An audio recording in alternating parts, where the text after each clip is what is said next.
It's 2025, a new year and the best time to turn your great idea into a business. Shopify is how you're going to make it happen. Let me tell you how. Shopify makes it simple to create your brand, open for business, and get your first sale. Get your store up and running easily with thousands of customizable templates. All you need to do is drag and drop. Their powerful social media tools let you connect all your channels and create shoppable posts. Established in 2025. Has a nice ring to it, doesn't it? Sign up for your $1 per month trial period at shopify.com/promo. All lowercase. Go to shopify.com/promo to start selling with Shopify today. Shopify.com/promo. Yeah, sure thing. Hey, you saw that car yet? Yeah, sold it to Carvana. Oh, I thought you were selling to that guy. The guy who wanted to pay me in foreign currency, no interest, over 36 months? Yeah, no. Carvana gave me an offer in minutes, picked it up, and paid me on the spot. It was so convenient. Just like that. Yeah? No hassle. None. That is super convenient. Sell your car to Carvana and swap hassle for convenience. Pickup fees may apply. It's January 14th, 1794, and another remarkable event is about to be uncovered by Arion, Rebecca, and Olly, the Retrospectors. Throughout almost all of recorded history, a caesarean section was an acknowledgement that the life of the mother could not be saved. That was until this day in history in 1794, when a 24-year-old doctor on the Virginia frontier named Jesse Bennett somehow managed to save the life of both the mother and child, despite performing the procedure by candlelight on a makeshift table in a log cabin. And even more remarkably, the woman was his wife, Elizabeth, and the baby was their daughter, Maria. Yeah, the decision to even come at this very risky operation in very dodgy circumstances really arose from the fact that Elizabeth's challenging labour, during which she believed that she was facing imminent death, was just heading in the direction that pretty much everyone agreed that, yes, this is how things are going. And despite her plea to her attending physician, because there was actually a doctor in the room, for a caesarean, that doctor declined on moral grounds because he was like, well, you know, this is only for when you're going to die and I'm not sure about that. And so Elizabeth's husband, Jesse, then stepped up. And thank God he was a doctor in the first place, because then, you know, he was the kind of guy who may at least have had a vague shot at it, as opposed to, I suppose, any one of us three. Yeah, I don't know if it speaks too highly of doctors that the physician that was attending, as you suggest, Dr. Humphrey, then by many accounts left the Bennett home, just didn't want to be there when this happened. I mean, it's one thing to say, I morally don't feel I should perform the caesarean, which, as you say, was kind of the prevailing wisdom of the time. You only do the caesarean if the mother's life is in absolute danger, or the baby's life. But to actually leave and just wash his hands of it, be like, oh, not here. I guess an extraordinary thing to do in the American frontier. Hippocratic oath on smack. It's like, I am definitely doing no harm by stepping out the door. Yeah.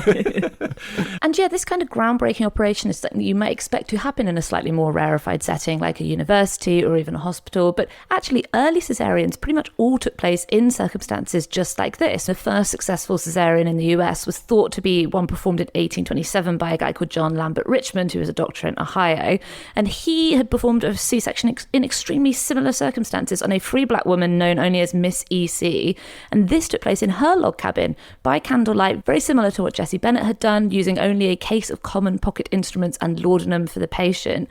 And it's successful in the sense that the mother did survive, but unfortunately the child died not long after. And this happened in that very similar rural frontier setting. And there is actually a school of thought that the reason that so many of these early successful caesareans took place in cases like this was because there was an element of doctors being able to take their own decisions and act very quickly in the moment without a lot of oversight. And of course, you can imagine that would have negative consequences as well. But in this case, it seems like, you know, in a hospital where doctors would probably have argued back and forth about the need for a caesarean, assuming that the mother would die during the procedure, out on the frontier, doctors were making those in-the-moment decisions. And in cases like this one, it did turn out positively. And also, you know, speaking of snap decisions made in the moment, then Jesse decided that before he was going to sew his wife up, he would take the opportunity to remove his wife's ovaries, saying he, quote, would not be subjected to such an ordeal again. He then sutured the surgical wound with this stout linen thread, which is the kind used in frontier homes to sew heavy clothing.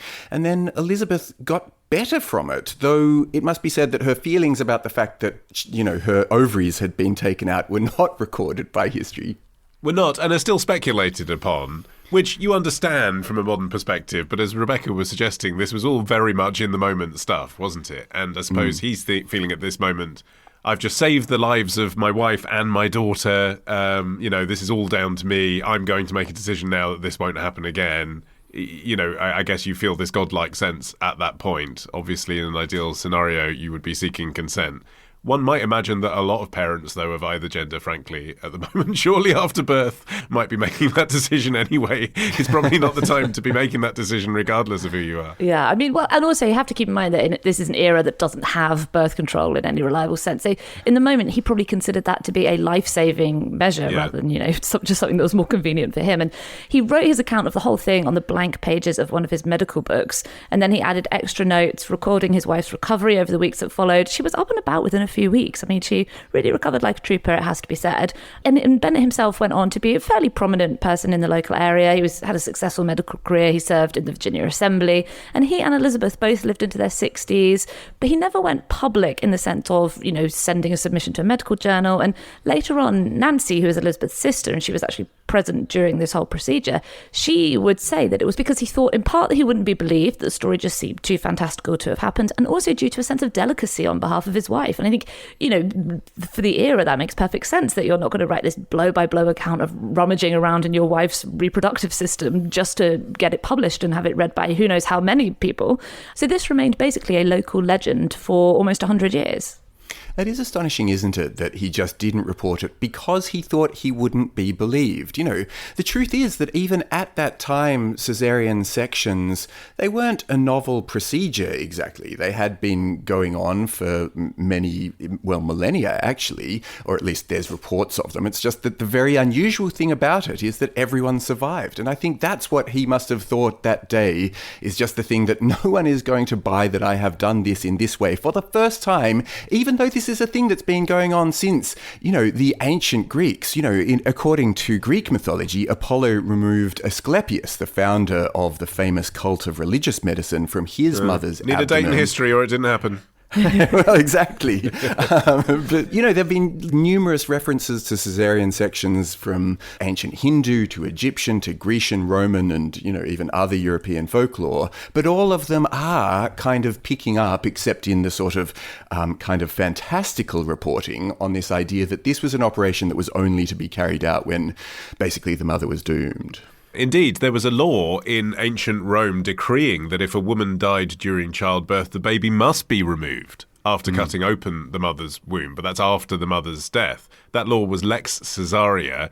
Caesareans themselves, nothing to do with Caesar, though. It predates him, and his mum did not die in childbirth, so all of that was myth that was constructed afterwards. There were, though, almost certainly other occasions in non-English speaking countries where stories were passed down through verbal tradition rather than through being written down, where this must have happened before. 19th century travellers in Africa reported instances of indigenous people carrying out caesareans with their own medical practice, which involve sort of herbal applications similar to the laudanum we've been discussing, botanics being used in Uganda and Rwanda and places like that. But we only know about that because Westerners went there and saw it and wrote it down. So we don't know when that started, but it probably was going on at exactly this kind of time. The first recorded successful caesarean in the British Empire was interestingly conducted by a woman masquerading as a man. Sometime between 1815 and 1821, James Miranda Stewart Barry performed a caesarean while serving as a physician to the British Army in South Africa. I mean, if you're going to do something fabulous, why not dress fabulously, I reckon. I'm sure that was their first concern.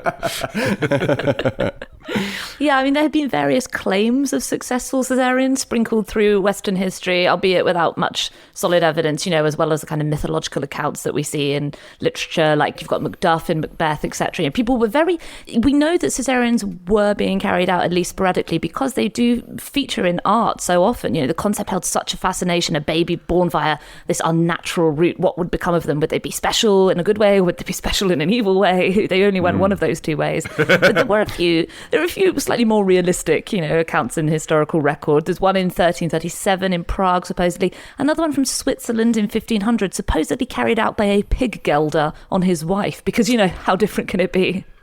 Yeah, spaying pigs, removing bits of my actual wife, all the same kind of stuff. However, it's not as if this event was transformative for the success of caesareans, even in the United States. By 1865, 70 years after today in history, a mother's chance of survival was still just 15%. So it's not as if suddenly this became a safe operation to do. It was, as we've discussed on this podcast many times before, anesthesia that really changed everything and made these kind of things safer, and also the clinical environment. As Rebecca mentioned, people were routinely giving birth in log cabins then. By 1955, 90% of American mothers were delivering in hospitals. So, of course, by that time, with the science proved, it's much more likely you're going to have a safe caesarean. And the reason that we know about Bennett performing this procedure at all came from an account that was published almost 100 years later. It was a local history book called The History of the Great Cunwa Valley, in a chapter by the fabulously named Dr. Aquila Leighton Knight. Knight had been a neighbour of the Bennett family as a child, and he'd heard about the incident firsthand from members of the family, even though it had taken place nearly 30 years before he was born. And he was able to get first-hand accounts from Nancy, Elizabeth's sister, as well as an enslaved woman who was present and who had helped set up the makeshift table that the operation took place on, as well as Maria herself. Maria, the baby who was saved, she lived into her 70s and she was able to provide, things that she'd heard from her own parents as additional information. Maria also had 6 children herself, which I feel is just like rubbing her ovaries in her father's face. Yeah. Didn't take mine.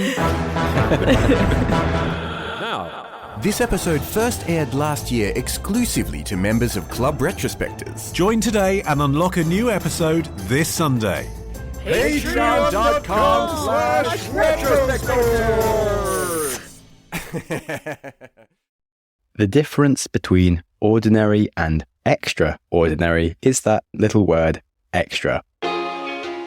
On the Growth Mindset podcast, I dive into the psychology of human potential and what the science says about self-improvement to give you that little extra. According to experts, your potential is not sitting under a rock waiting for you to finally trip over it.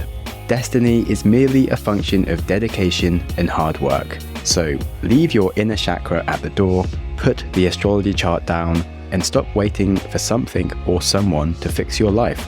Take responsibility for yourself and give me a listen on the Growth Mindset Psychology of Self-Improvement podcast.